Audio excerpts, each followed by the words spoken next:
पगले दुखों में कितनी दरारें आए दिलों में।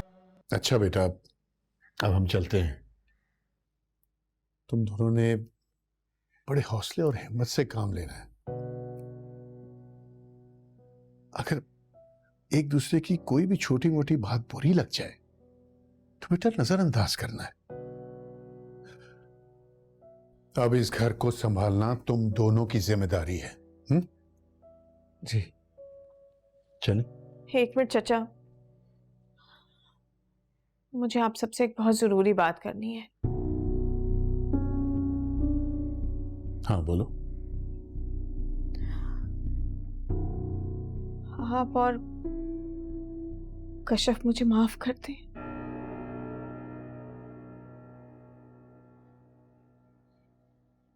जाने अनजाने में जब मैंने आपका और कश्यप का दिल दुखाया है, अपने रवैये और लफ्जों की वजह से जो आप लोगों को तकलीफ पहुंचाई है,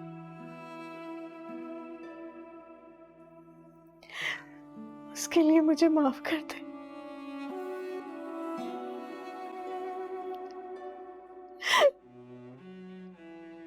चचाजान, आप और कश्यप,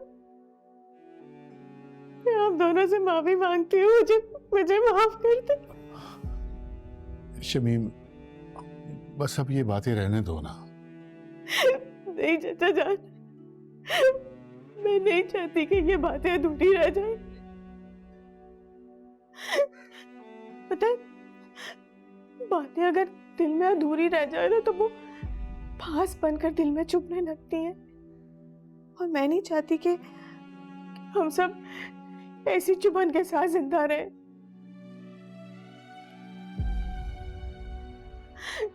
पता है, जब इंसान के सर से भाग का साया उठ जाता है ना तो उसकी जिंदगी कभी भी पहले जैसी नहीं रहती, और वो चाहते हुए भी कभी वैसी जिंदगी वापस नहीं ला पाता।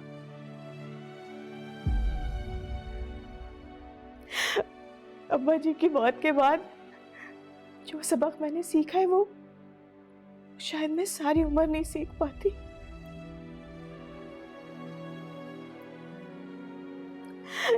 इसीलिए मुझसे जाने अनजाने में जो भी गलती हुई है उसके लिए मुझे माफ कर दे। प्लीज मुझे माफ कर दे।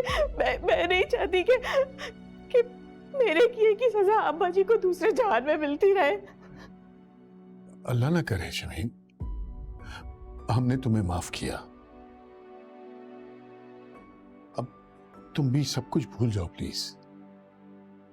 देखो, मैं चाहता हूं कि तुम बहन भाई मिलके साथ रहो, इससे भाई साहब की रूह को सुकून मिलेगा। कश्यप, तुमने मुझे माफ कर दिया है ना कश्यप? मैं नहीं चाहती कि तुम्हारे दिल में मेरे लिए कोई बात रहे।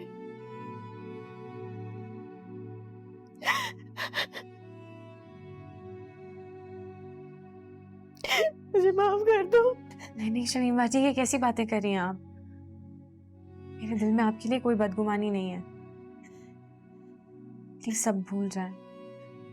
वाकई खुश रहो, आबाद रहो, अल्लाह तुम्हें हमेशा कामयाब रखे।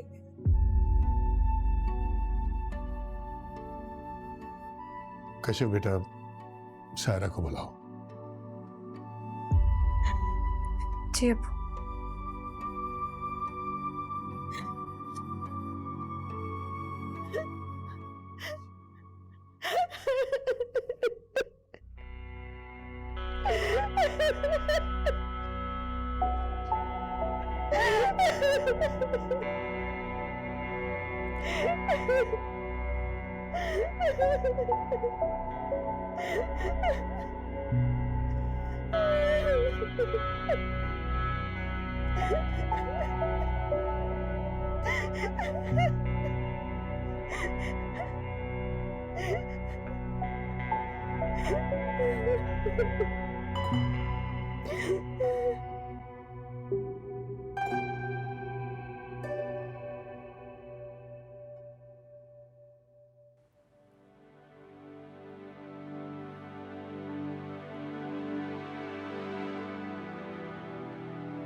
क्या हुआ नसीम, तू अभी तक जाग रही हो, सोई नहीं?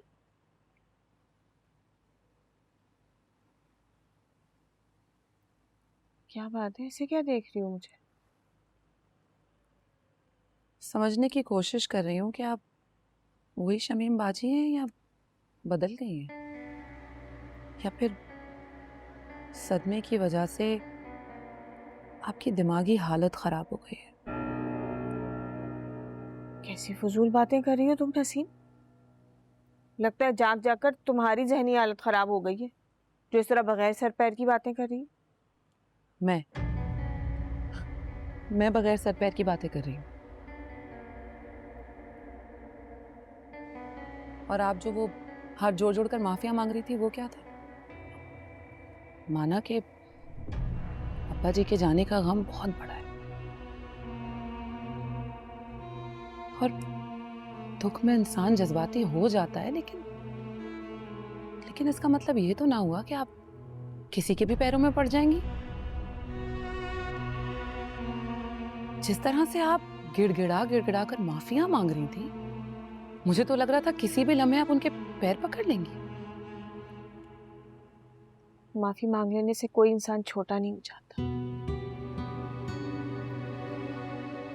अगर रिश्ते बचाने के लिए थोड़ा सा झुक जाना जरूरी हो तो झुक जाना चाहिए।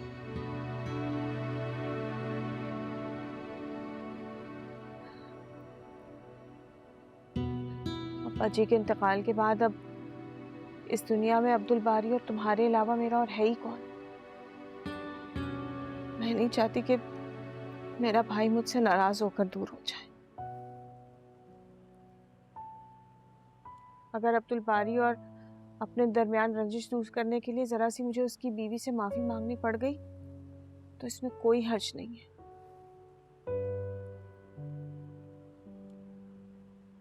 बस मेरा भाई मुझसे दूर नहीं होना चाहिए।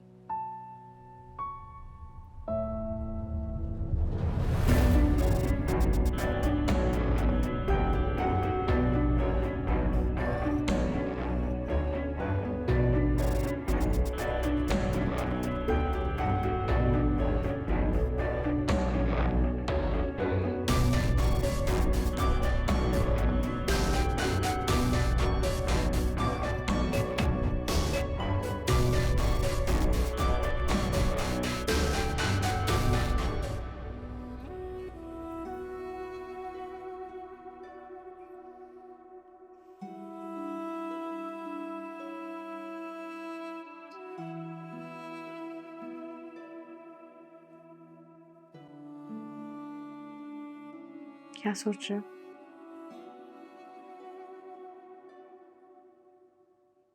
शमीम बाजी के बारे में।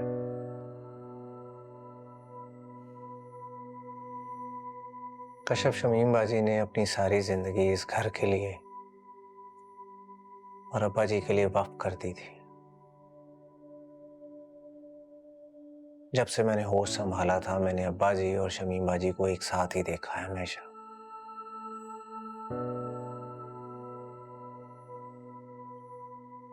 इंसान की जिंदगी से अगर 1-2 साल पुराना रिश्ता अचानक कहीं चला जाए ना, तो वो उसे बहुत मिस करता है।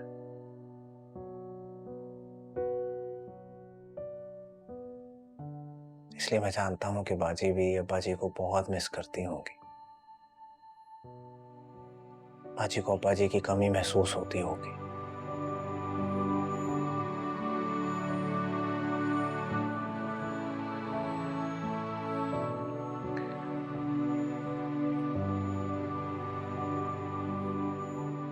कश्यप, तुमसे एक रिक्वेस्ट है।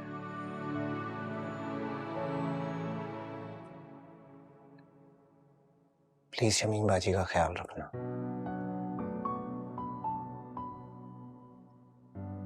वो मेरी बहन है, मेरे लिए उन्हें माफ करना शायद आसान है, लेकिन मैं जानता हूं तुम्हारे लिए इतना आसान नहीं होगा।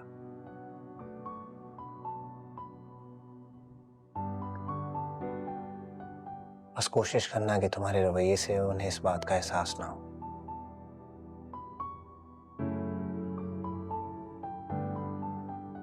वो पहले ही बहुत हर्ट है, अकेली है। मैं नहीं चाहता कि हमारी वजह से उन्हें कोई तकलीफ पहुंचे। कैसी बातें कर रहे हो अब्दुल बारी? मैं तो उन्हें उनकी माफी मांगने से पहले ही माफ कर चुकी थी, क्योंकि मैंने उनके आंसू देखे हैं। मैं जानती हूँ किस कर्ब से गुजर रही हैं।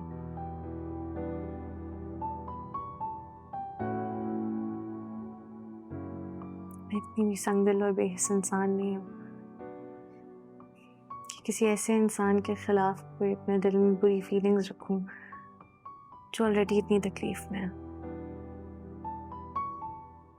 वैसे भी जब ऊपर वाला अपने गुनाहगार बंदों को बिना माफी मांगे उन्हें माफ कर देता है, तो मैं कौन होती हूँ किसी के खिलाफ कोई ग्रज रखने वाली। प्लीज बेफिक्र रहो, मेरे दिल में उनके खिलाफ कोई बुरी फीलिंग्स नहीं है।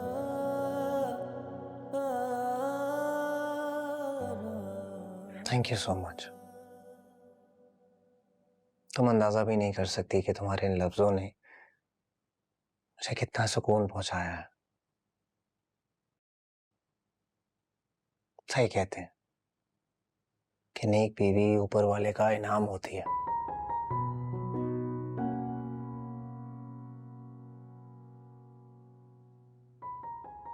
कश्यप, तुमने मेरा हर मुश्किल वक्त में साथ दिया है, तो शायद तुम्हारे अलावा कोई और होती तो ना कर पाती। I'm lucky to have you.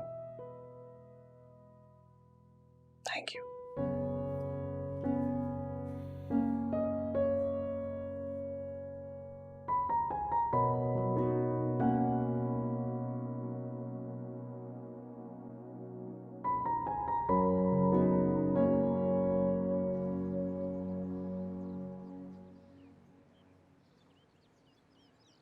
अस्सलाम वालेकुम। वालेकुम अस्सलाम। वालेकुम अस्सलाम। अब्दुल बारी, तुम ऑफिस जा रहे हो? जी। ये क्या जल्दी थी? कुछ दिन और छुट्टी ले लेते। अब्बा जी को गए दिन ही कितने हुए। ठीक कर रहा है, अच्छा है ऑफिस जा रहा है। जो शख्स दुनिया से चला गया उसके साथ तो नहीं चले जाते ना। जो लोग अभी इस दुनिया में मौजूद हैं उनकी भी तो फिक्र करनी है।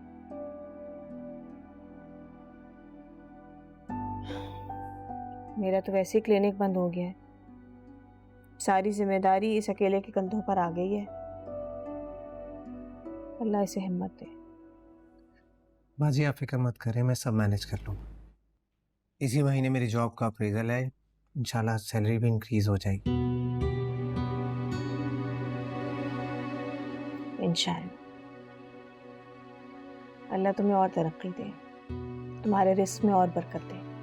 आमीन।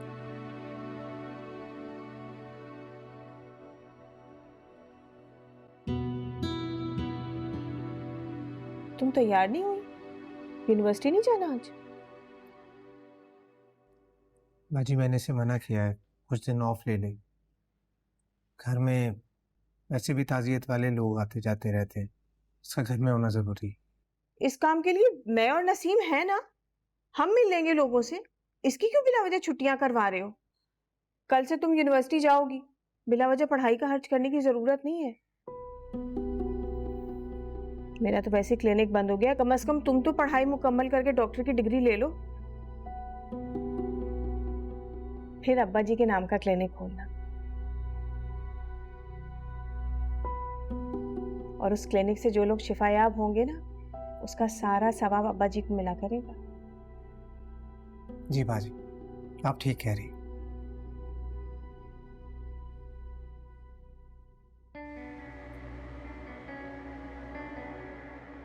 सबसे पहले तो आपको इलाज की ज़रूरत है बाजी। कंफर्म सदमे से दिमाग चल गया है आपका।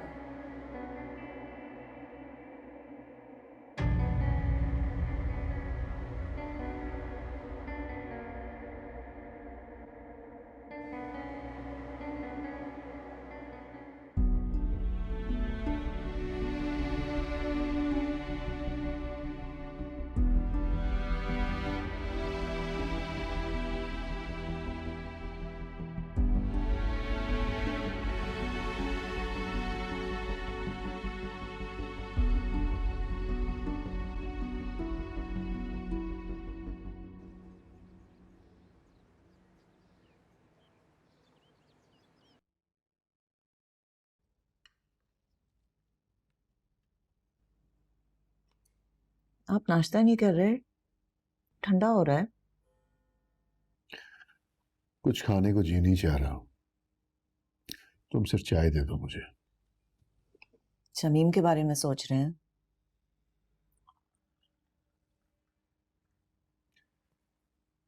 भाई साहब अगर जिंदा होते तो आज कितने खुश होते। अब्दुल बारी और शमीम के झगड़ों की वजह से कितने परेशान रहते थे ना। काश शमीम को पहले अक्ल आ जाती। मुझे तो बिल्कुल यकीन नहीं आ रहा। बहुत हैरान किया है शमीम ने मुझे। उससे उम्मीद नहीं थी कि वो सबके सामने इस तरह से अपनी गलतियों का एतराफ करे। जिनकी तबीयत में अना और खुद पसंदी हो वो इतनी जल्दी हार नहीं मानते। बाज़ औक़ात औलाद को आपस में मिलाने के लिए माँ बाप में से किसी एक को इस दुनिया से जाना ही पड़ता है और ये दुख लोगों को बदल देता है। शायद शमीम के साथ भी ऐसा ही हुआ।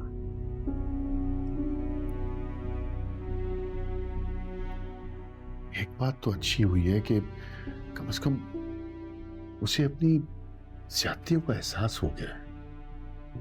अब कम से कम कशफ के साथ बेहतर सलूक करेगी। बिल्कुल ठीक कह रहे हैं आप। कम से कम एक बेटी की तरफ से तो दिल को सुकून नसीब होगा। सायरा की तरफ से तो वैसे ही दिल बहुत परेशान रहता है।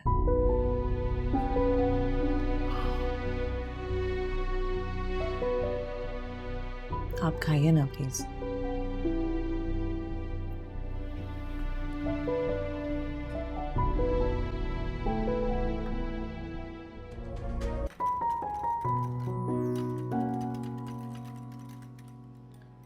साजना आटा निकालो जल्दी से।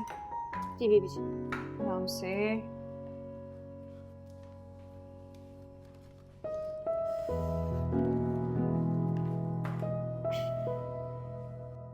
तुम्हारी तबीयत जब ठीक नहीं थी तो तुम्हें ये जिम्मेदारी लेने की क्या जरूरत थी? तुम्हारी दोस्त अपनी सालगिरह का केक कहीं और से भी तो बनवा सकती थी। अम्मी उसने मुझे थोड़ी कुछ कहा था। ये ऑफर तो मैंने ही उसे दी थी ना।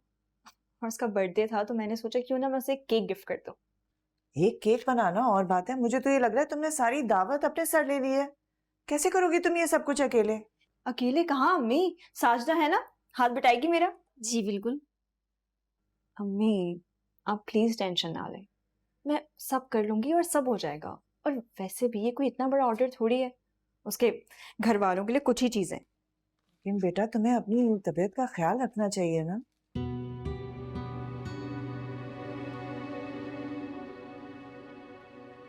मैं ठीक हूँ अम्मी। शायद आपको अंदाजा भी नहीं है कि ये मसरूफियत मेरे लिए कितनी बड़ी नेमत है। फारिग बैठ के सोचने से तो अच्छा है कि मैं खुद को किसी काम में बिजी रख लूँ। और मुझे तो बहुत अफसोस हो रहा है कि ये ख्याल मुझे पहले क्यों नहीं आया, जबकि कशफ मुझे इतनी बार बोल चुकी है कि आपको ये काम स्टार्ट करना चाहिए। चलो भाई ठीक है, जैसी तुम्हारी मर्जी, लेकिन खुद को थकाना मत। और अगर ना हो सके तो छोड़ देना। अच्छा अम्मी ठीक है। साजदा तुमने बाजी का ख्याल रखना है। जी बेगम साहबा।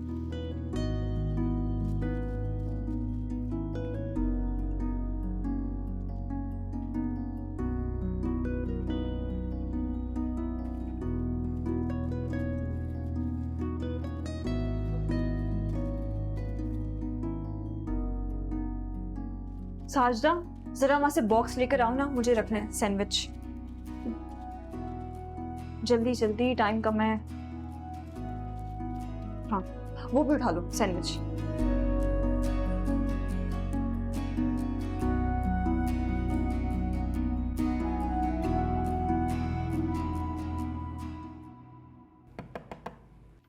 आ जाए। कश्यप, अभी मसरूफ तो नहीं हो? नहीं, वो मुझे पूछा था कि आज तुम्हारा क्या खाने का मूड है। मुझे बता दो, मैं नसरीन से कह के बनवा देती हूँ।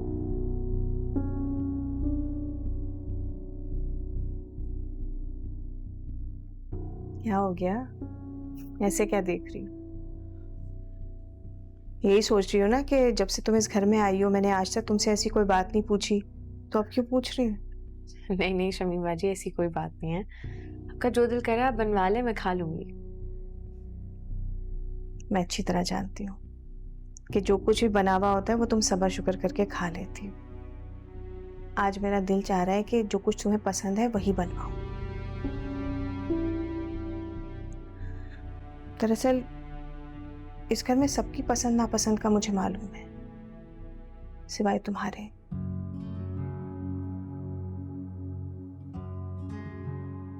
मुझे नहीं मालूम कि तुम्हें क्या पसंद है और क्या नापसंद है। तुम्हारी पसंद भी मुझे मालूम होनी चाहिए ना।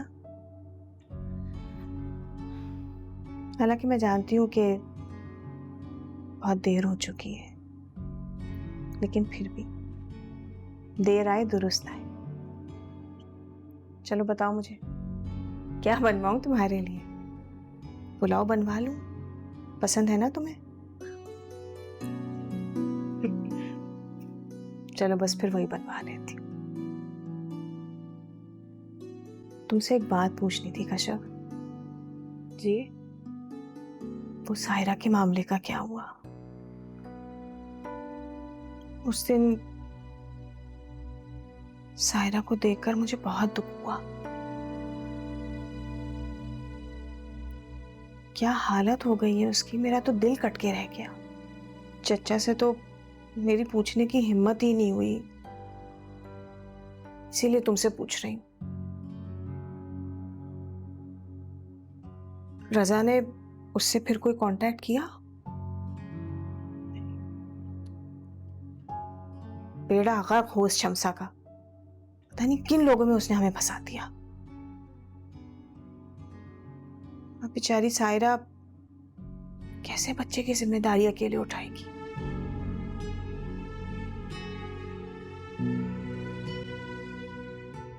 देखो, भले से मैंने इतनी ज्यादा किताबें नहीं पढ़ रखी तुम्हारी तरह, लेकिन मेरा तजुर्बा बहुत है। मैं औरत की चाल देखकर बता देती हूँ कि अभी कौन सा महीना चल रहा है।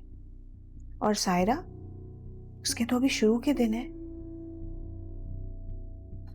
अल्लाह सायरा के हक में बेहतर करे। पता है, जब तक उसका मामला हल नहीं होगा ना, मेरे दिल पे बोझ रहेगा।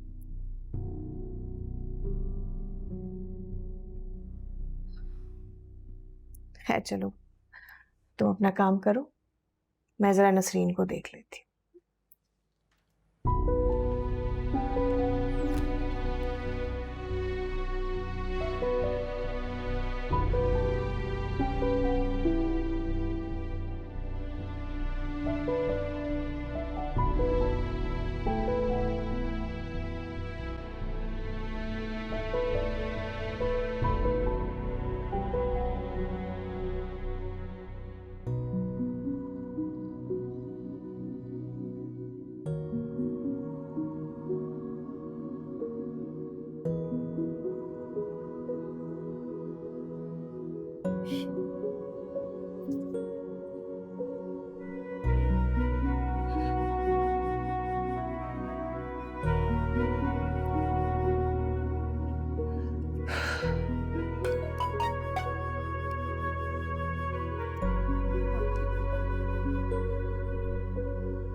हेलो,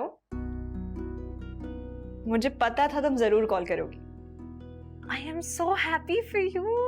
ये सब कुछ इतने मजे का लग रहा है, मेरे तो मुंह में पानी आ गया। ये ऑर्डर आपको मिला कैसे? और कितने पैसे चार्ज किए आपने इसके लिए?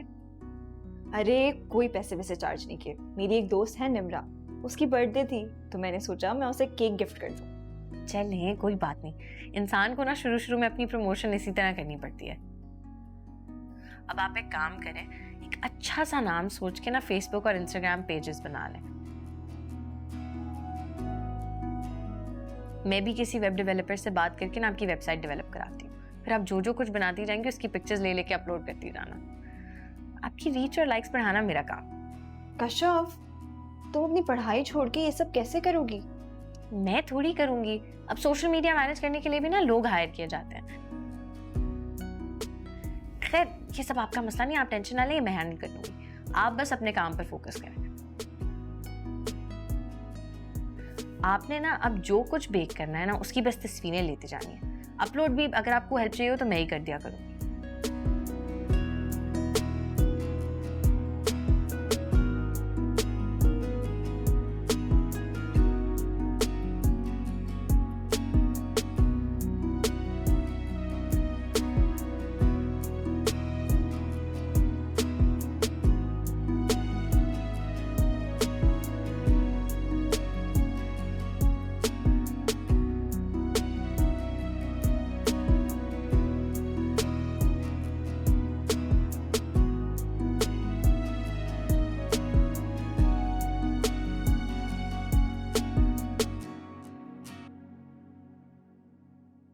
अब्बा जी के इंतकाल का सुन के बहुत दुख हुआ शमीम।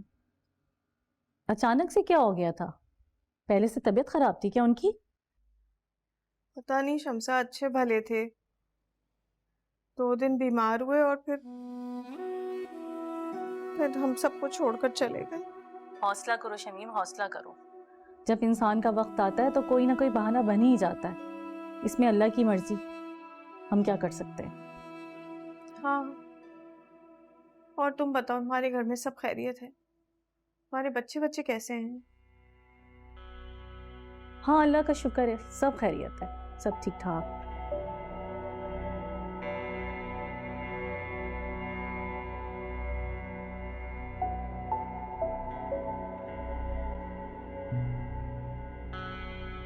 शमसा, तुमने मेरे साथ ठीक नहीं किया। मैंने अपने कजन की तुम्हारे जेठ के बेटे से शादी करवाकर बहुत बड़ी गलती की।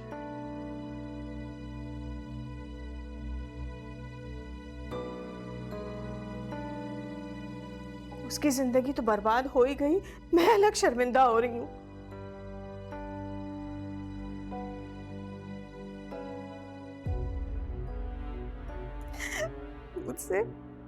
मुझसे अपने चचा की हालत देखी नहीं जाती। बेटी का गम अंदर ही अंदर खाए जा रहा है उन्हें।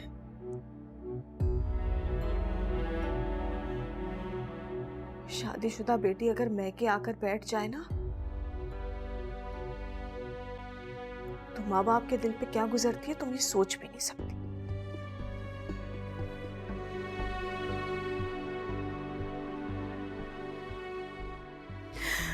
ऊपर से बच्चे की जिम्मेदारी अलग।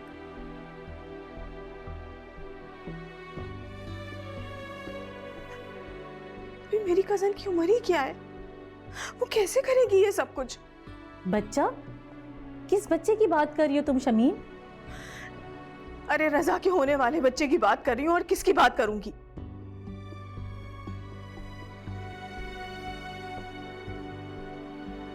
आमाल तो उस रजा के बिल्कुल भी अच्छे नहीं, पर फिर भी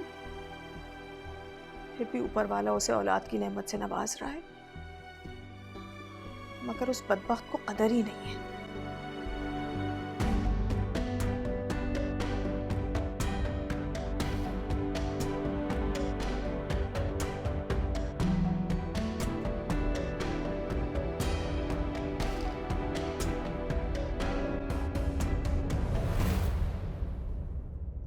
अच्छा शमसा,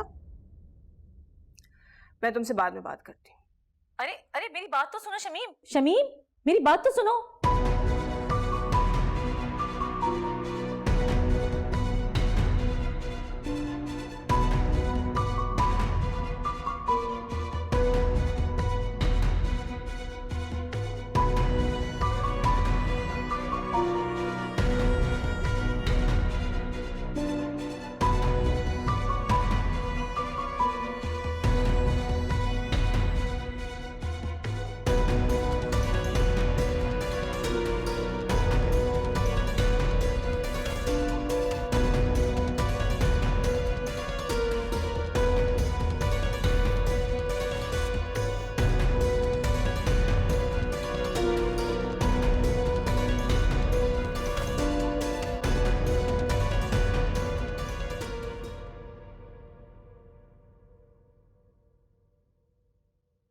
रजा, अपनी बीवी को समझा लो। हरकतें तो मुझे उसकी पहले ही नापसंद थी, लेकिन अब तो वो हद से ज्यादा बढ़ रही है। अब क्या किया उसने? मेरे घर में मेरे मुलाजमों के सामने मेरी बुराइयां करती है, जुबान चलाती है मेरे आगे। समझती क्या है वो खुद को? अगर मैंने उसे तरस खा के इस घर में रहने की इजाजत दे दी है तो इसका मतलब यह है कि वो अपनी औकात भूल जाएगी।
हरकतें तो मुझे उसकी पहले ही बर्दाश्त नहीं थी।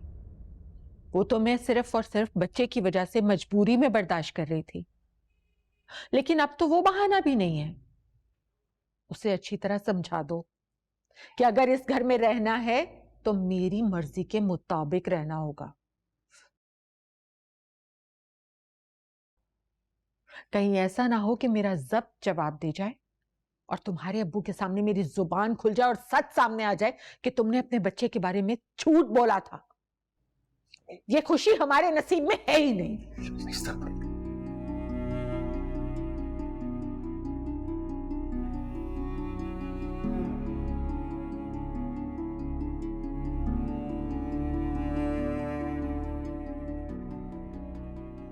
नहीं, आप?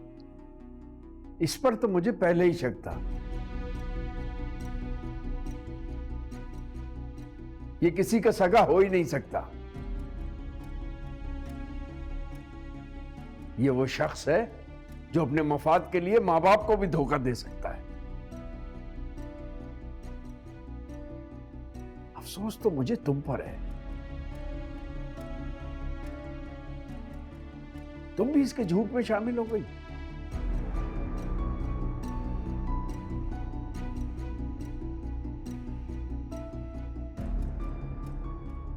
इतनी बड़ी बात मुझसे छुपा ली।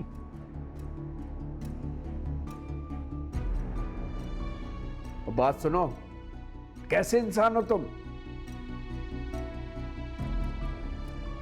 अपनी औलाद के बारे में झूठ बोलते तुम्हें शर्म नहीं आती? आपको अपनी औलाद को बेआसरा करने से पहले शर्म आई थी तो मुझसे क्या तवक्को लगाए बैठे हैं आप? बकवास बंद करो।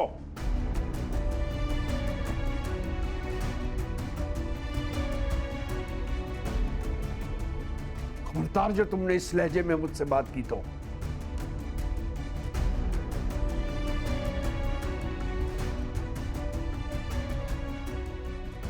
बाप से बात करने की तमीज नहीं है तुम्हें?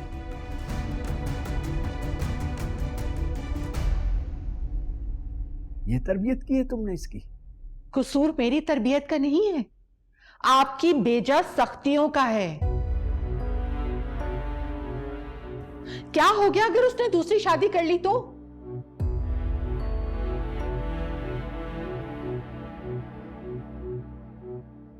एक बीवी इस घर से गई है तो दूसरी आई भी तो है। मर्द ही करते हैं ना दूसरी शादी।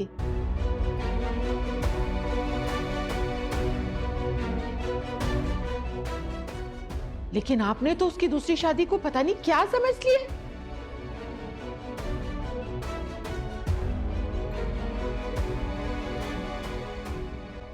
जाओ रजा, तुम अपने कमरे में जाओ।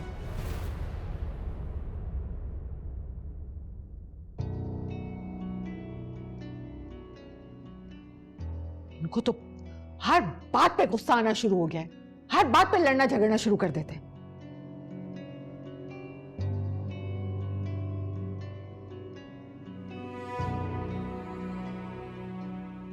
क्या हो गया आपको? कुछ तो अकल से काम लिया करें। बेटे के झूठ पर पर्दा डालने को तुम अक्लमंदी कहती हो? हाँ ठीक है, सच छुपाया मैंने, लेकिन इसके फायदे के लिए नहीं बल्कि अपनी मफाद की खातिर। वालिदैन को बुढ़ापे में अपने बच्चों की सबसे ज्यादा जरूरत होती है। एक बेटे को आपने बाहर भेज दिया है और दूसरे को आप घर से निकाल देंगे तो हमारा क्या होगा? कभी आपने सोचा है कि अगर खुदा ना खास्ता कोई इमरजेंसी हो जाए तो हम कहां जाएंगे, क्या करेंगे?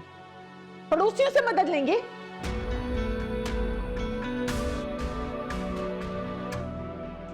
जिस तरह बीमारी का इलाज करने के लिए कड़वी दवाई खानी पड़ती है, इसी तरह कभी कभी अपने मफाद की खातिर कड़वा घूंट पीना पड़ता है।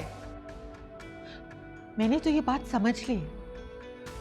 बेहतर होगा कि आप भी इस बात को कबूल कर लें, इसी में हम सबकी भलाई है।